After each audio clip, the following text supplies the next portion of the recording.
Good morning mga tol! Yes, hindi ito yung usual content natin na Nissan Terra kasi nga sasali tayo ng race ngayon, yung Galaxy Manila Marathon. Magkiklaim tayo ngayon sa Mall of Asia ng kit natin. Tsaka coding din pala tayo ngayon kaya hindi natin ginamit yung sasakyan. Yung sasalihan ko na race yung half marathon lang, yung 21 kilometers. Kasi yung full marathon, yun yung tatakbo sa EDSA, yung full 42 kilometers na marathon. Second official race ko na pala to. Yung unang race ko kasi yung Earth Day Run nung April. Bale, yun yung pinakaunang race ko. Tapos almost 6 months na rin ako sa running na consistent na nagtitraining. May mileage ako siguro mga 30 to 40 kilometers per week. Dumating tayo dito sa MOA pala 4:27. Tapos diretso na tayo sa may atrium dun sa claiming area.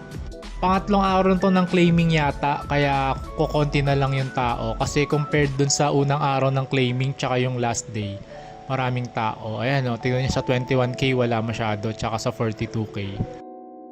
Pasok na tayo dito sa may claiming ng kit. Medyo mabilis naman siya. Kukunti nga lang yung pila. Ito na yung kit natin for 21 kilometers lang tayo. Tapos ito yung ruta nga pala. MOA to Binondo, Intramuros, tas balik ng MOA. Ito pala yung stats natin dun sa Strava ng first race natin. Nakasabuan naman tayo dun sa 10 kilometers. May 55 minutes yung official time natin. Ang pace natin is 5.29 per kilometer. Ito June 13 na to, race day na to, papunta tayo ng One Ayala. Walang katao-tao dito sa tunnel. Ata to mga past 12 na. 24/7 naman yung carousel dito sa One Ayala, kaya dito na ako sumakay para safe din. Tapos ito lang, konti lang yung nakapila, abang lang tayo, yung 12:24 na rin. After ilang minutes nakasakay na rin tayo, papunta na rin tayo ng MOA. Medyo traffic lang sa ibang part pero okay naman. Ayan, 1:15 tayo nakarating dito sa may Globe. Tapos papunta na kagad tayo dun sa my race village. Maaga ako pumupunta dito kasi kumakain pa ako ng carbs para naman may fuel tayo. Mag-stretching pa, tsaka konting jogging lang. Ayan, 1:36 AM no. Kasi yung assembly time ng Wave 1 para sa 21 kilometers, 2 AM. Kaya mas maganda kung maaga tayo para nasa harap tayo. Ayan, pasok na tayo ngayon ng race village. Pagdating dito, nag-ikot-ikot lang muna ako saglit, tinignan ko yung mga sponsors, kung saan tayo kukuha ng mga freebies natin mamaya. Tapos may malaking screen din pala na naka-live dun sa mismong race. Tapos ito yung ipaparaffle nila mamaya na BYD. Pag maaga kayo, pwede na rin pala kayo mag-picture dito kasi mamaya after ng race, maraming tao na ditong magpipicture. 2:16 na kami pinapasok dito sa Wave 1. Dito tayo sa may pinakaharap na kapwesto. Pero yung mga nandun sa unahan na yan yung mga elite athletes. Ito, nakapasok na pala tayo dun sa may assembly area. Tapos, ganito kadami yung mga kasama natin sa wave. Alam ko, 1k per wave ata to. Yung mga nasa harapan pala, yun yung mga elite athletes, tsaka mga foreigner, ganun, mga VIP.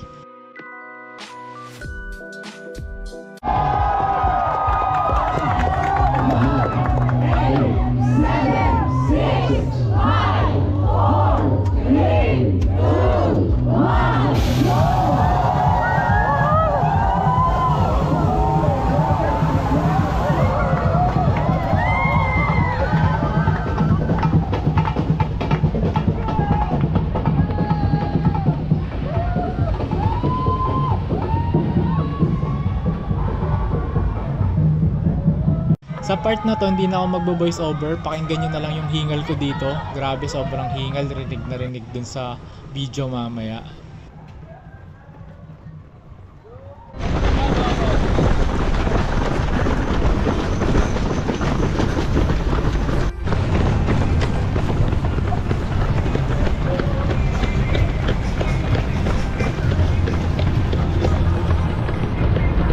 Grabe HR natin. 183. Masyadong mabilis ang start. Nadala ng crowd. World Trade Center. 1.7 km. Heart rate 185.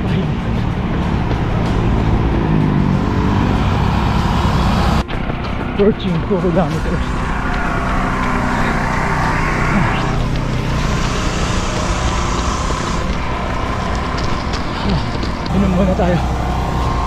pababa rin ng HR. Let's go. Okay, first hydration.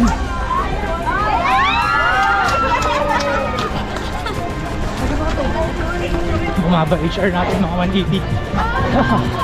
Tuloy lang. 2.4 km Star City. Let's go.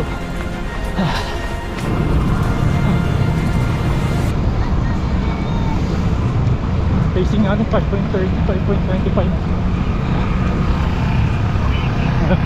Welcome to Manila. Pasok na tayo ng Manila from Pasay. 3 kilometer mark. Lipat na tayo sa kabilang lane ng Roscoe Park. Sa Quirino Avenue tayo. Ayan, dito na tayo sa kabilang side ng Ross. Approaching 4 km. Sa Pedro Hill na ata. Pedro Hill Street. 541 facing.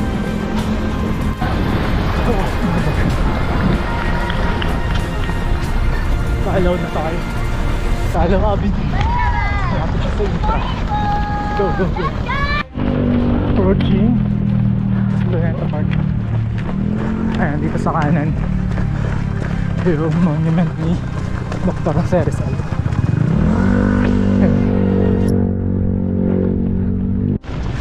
Sabihin natin pacers for 2 hours. Ito yung pacing. Bilis pala. Parang hindi natin kakayanin ang sub 2 hours.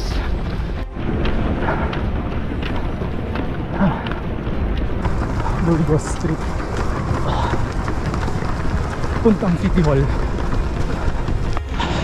6 kilometers 5:45 pacing. Andito pa rin yung mga pacers for 2 hours. National Museum 6.45 km. Pacing natin 5:35.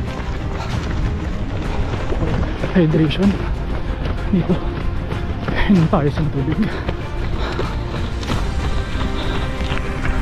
Approaching na tayo ng City Hall, Manila City Hall. Tumigil ulit tayo doon. Minom tayo ng isang Gatorade para bumaba heart rate natin. Isa na lang din kasi.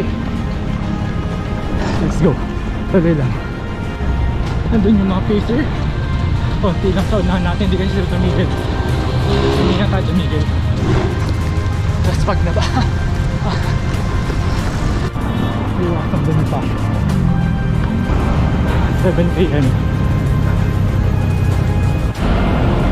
Malapit na tayo sa beach. Uphill na to.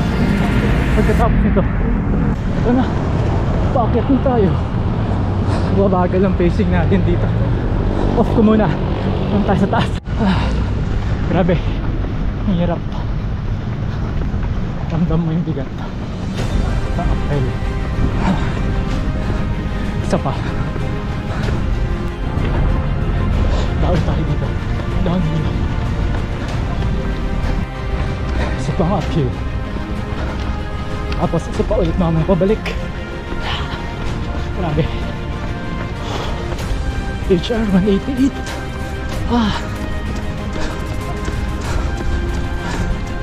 Sa kanan yun. Pasig leader. Esplanade. Ngayon lang tayo nakatakbo dito ng gabi. Ito na sa Chinatown. Nag-return doon. 7.7 kilometers. Nice. U-turn. Wala na ng mga papers. Nasa kabila na sila. U-turn tayo dito. Morning! Ayan na naman. Uphill na naman. Shit! Ito. Bale, last na to. Mairas lang natin to. Puro flats na naman. Yata. Kaya, lapit na. Sa tuktok. Ay, grabe, 6 lang ang pacing natin pag ganito. Approaching 8 km. 8 km, 13 to go. Downhill ulit. Ayun. Meron ulit water station. Inom ulit tayo ng isa. Tubig na lang. Hindi ka sa tiyan ng Gatorade. Parang naninibago tayo for Gatorade yung naiinom natin. Sa tubig muna tayo. Pampababa rin ang heart rate. Baka sakaling mahabol natin yung mga bitter sa tubig. Malapit na tayo pumasok sa Intra. Ito na yung golf course. Nagpatakot ng Mapua. Pasok tayo ng Intra. National Museum na ulit tayo. Yan yung Hydro water station. Kumaya na tayo sa Intra. Dilim dito. 9 km na kasi pala. Papasok na tayo. Intramuros. Almost halfway mark na tayo. 9.5. Go, go, go.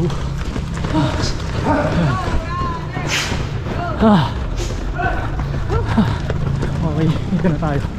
Intramuros Walls. At ganda pala dito. Merong bike lane pa tayo para mas smooth.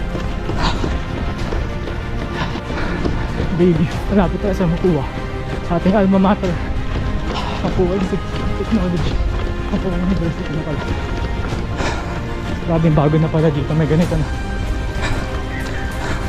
Sakto 10 km mark dito sa Mapua, sa ating alma mater, Mapua University.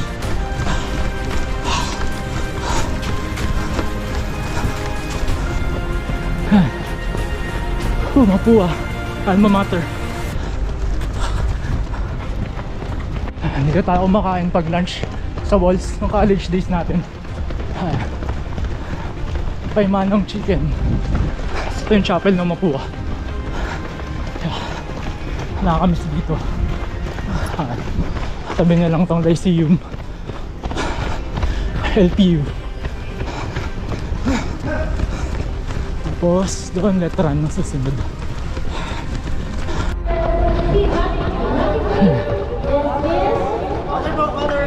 Let's go.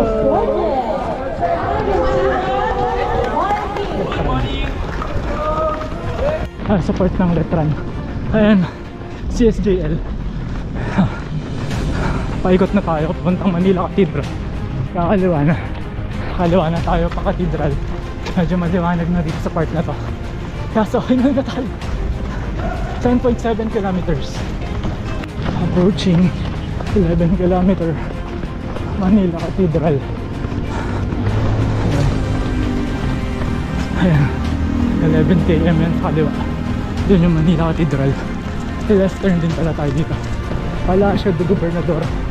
Sa kanan dito yung Manila Cathedral. Sa kaliwa natin mamaya. Yan. Medyo madilim nga lang. Paglabas mo dito PLM. Saan tayo pumasok kanina sa Intramuros. Doon din tayo lalabas.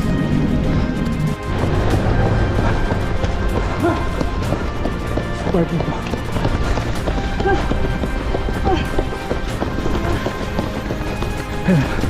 Inom tayo, may water station dito yata. Hindi, tent lang pala. Fake news. San Agustin Church. Ito ng cobblestones. Lubak-lubak na tayo dito. Cobblestones. Medyo mahirap. Okay na. Nag-send natin. Hindi, nag-video ito kasi hirap. PLM pamantasan ng lisod ng Manila. Malapit na tayo, palabas na Manila ulit. Yeah, tayo Gatorade naman.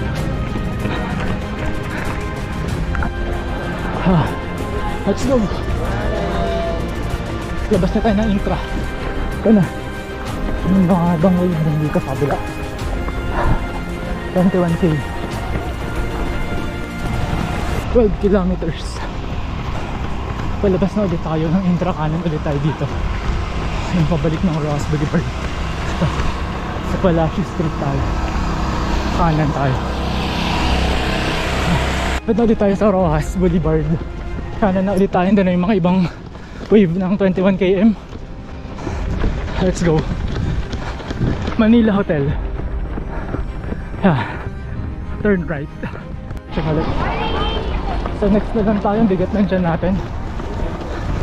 Masuka pa tayo. Mga pacer, nasa kabila lang, try natin habulin. Para sa sub 2. Okay. U-turn. 12.7 kilometers. Babalik.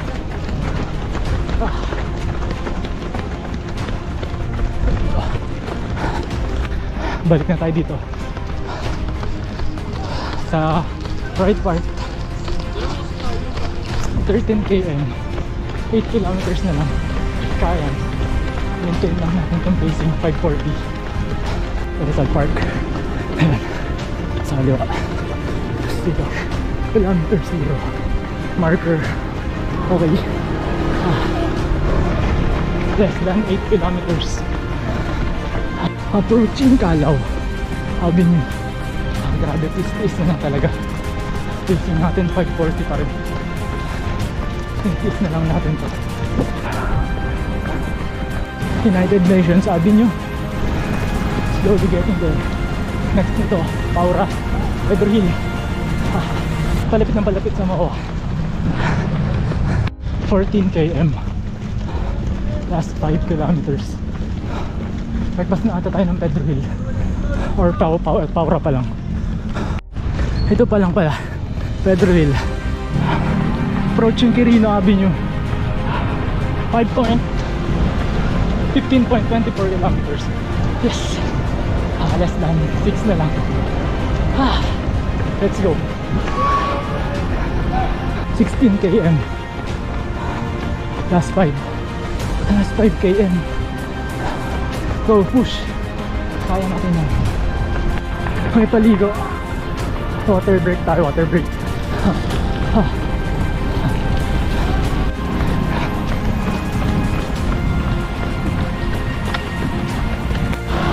Up 17 plus 4 km. Konting push na lang. Konting pace na lang. Malapit na.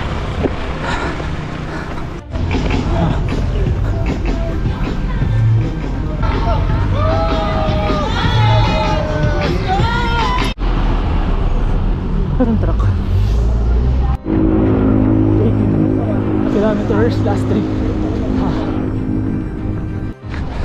Less than 2 kilometers.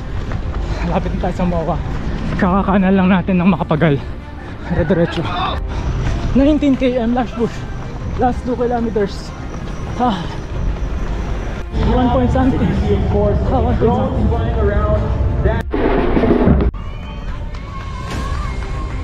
Malapit na tayo sa may finish line. Tapos nakita ko yung oras na lagpas na tayo ng 2 hours. Pero okay lang kasi medyo malapit lang naman siya. Lakad-lakad lang muna tayo dito konti. Cool down. Let's go. 21. So you're starting here, but you will also be ending here later on. So please make sure you find the signages. Yeah. We'll be guiding you all around. As you can say since earlier, we've got 21 kilometers. actually excited and they end up on, let's say, their 5 or 10 km. Ano muna tayo, hydration? So we hope Grabe. to force you. Oh no.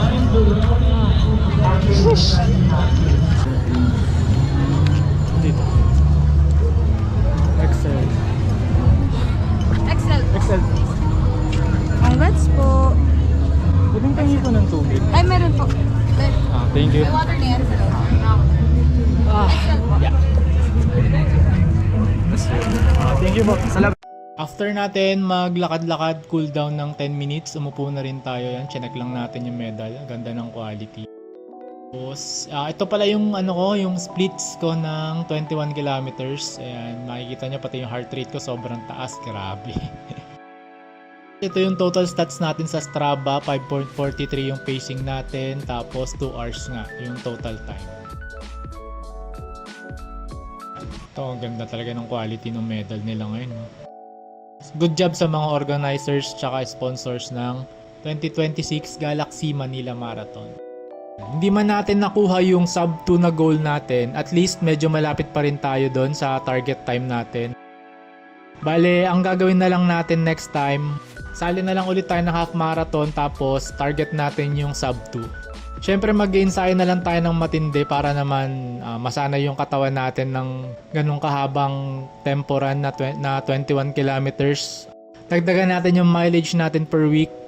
Siguro yung LSD natin na 15 gawin nating 17 or 18 tapos yung easy run mga 12. Ganun. Tapos yung tempo na 10 km, dagdagan natin pa konti-konti ng 1 km hanggang sa makaabot ng 15. Thank you pala ulit sa panonood dito sa content ko na to. Minsan mag-upload ako ng ganitong content pag merong running events. Tapos kung di pa kayo nakasubscribe sa channel ko, mag-subscribe na kayo. Yun lang, maraming salamat. Thank you, bye-bye.